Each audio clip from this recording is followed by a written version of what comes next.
नवां अध्याय। तारकासुर की वीरता। ब्रह्मा जी बोले, नारद, इस प्रकार देवताओं और दानवों में बड़ा विनाशकारी युद्ध होने लगा। तारकासुर ने अपनी विशेष शक्ति चलाकर इंद्रदेव को घायल कर दिया। इसी प्रकार दानवों की सेना के वीर और बलवान राक्षसों ने देवताओं की सेना को बहुत नुकसान पहुंचाया। उन्होंने कई लोकपालों को युद्ध में हिरा दिया और देवगणों को मार मार कर भगाने लगे।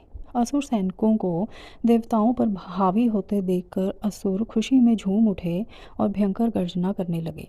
तब देवताओं की ओर से लड़ रहे वीरभद्र क्रोधित होकर तारकासुर के निकट पहुँचे।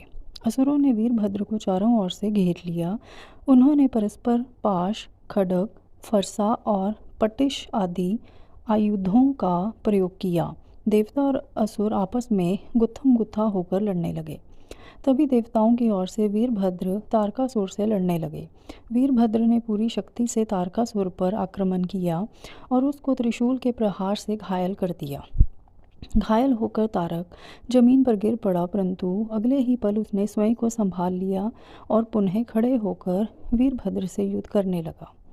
महाकौतुकी तारक ने भीषण मार से वीरभद्र को घायल करके वहां से भगा दिया।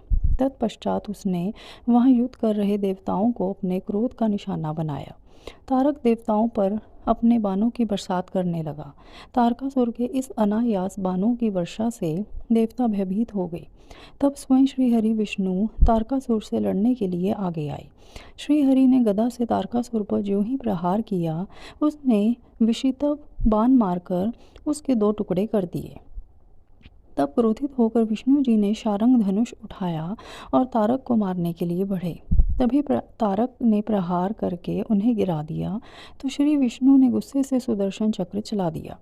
नारद, तब मैंने कुमार कार्तिकेय के पास जाकर उनसे कहा कि मेरे दिए हुए वरदान के अनुसार तारकासुर का वध आपके श्री हाथों से ही होगा, इसलिए कोई भी देवता तारक का कुछ भी नहीं बिगाड़ सकता है। यह सुनकर कार्तिकेय रथ से नीचे उतर गए और पैदल ही तारक को मारने के लिए दौड़े।